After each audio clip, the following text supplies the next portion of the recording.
आङो बे समाव बड'लेण्ड रादाब निउस चेनेलखौ आं बे समाव साबायखर जासिदों।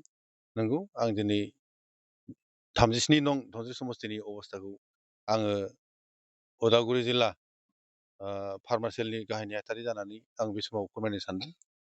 आङो खोब गोजोननाय मोन्दों बर्थमान 37 नं धनस्रि समस्तिनि अबस्थाखौ लानानै। मानव गेदेर बिजाथि सार रुजुग्रा मोसाहारिया दिनैनि थारिखआव देरहानाया 100आव 100% रोखा जानानै दङ।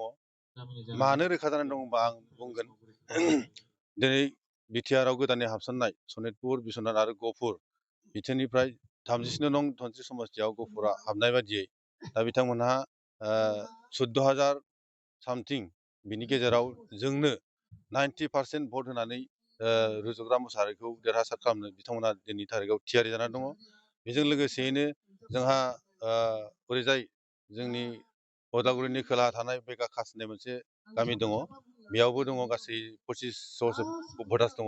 बिथांमोना बेनिफ्राय 80% भट हरनानै रुजुग्रा मोसाहारिखौ देरहाहोनो थाखाय दिनैनि थारिखआव थियारि जानानै दङ। बेजों लोगोसेयैनो जोंहा बे 37 नं धनस्रि समस्तियाव बिजेपिआ केन्डिडेट होआसै जिहेतु दा बे बेलायाव जोंहा खोब गोजोननाय दङ। मानो होनबा थांनाय बोसोराव बिजेपि जितु राजेस्वरि बिथाङा गेलेदोंमोन, बिथाङा गासै 8,000 भट लानानै थांदोंमोन बे समाव।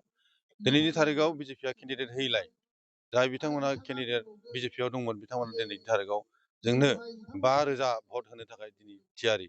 लोगोसेनो बिथांमोना गोबाङानो जइन जाबाय आरो जाय थाबोदों बिथांमोना इउपिएलआवनो भट होनानै जोंनो खोथा होबाय।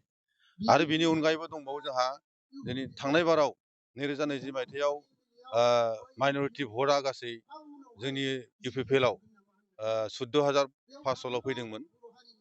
दा थांनाय बाराव जिथुनाखि माइन'रिटि भटआ देग्लाय जोंनियाव गोबांथार प्लास जाबाय। बिपिएफनि लिडार, बिजेपिनि लिडार, कंग्रेसनि लिडार आरो थाला साबिनि लिडार बिथांमोना दिनैनि थारिखआव फैयै फैयै गासिबो जिर' जाहैगासिनो दं बिथांमोना। दा दिनैनि थारिखआव माइन'रिटि भटआ इउपिपिएलनो रुजुग्रा मोसाहारि सारनो दिनै 5निफ्राय 6,000 होनो थाखाय बिथांमोना थियारि जानानै दं।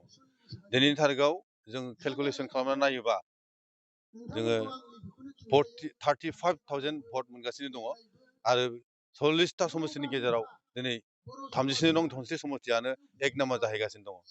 बेनिखायनो आङो बे समाव गुरै खावलायदों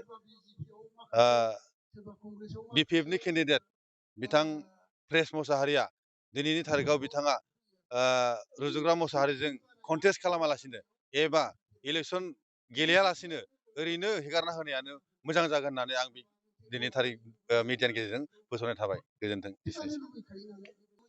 नंगौ, आंहा 100आव 100% फोथायनाय दङ।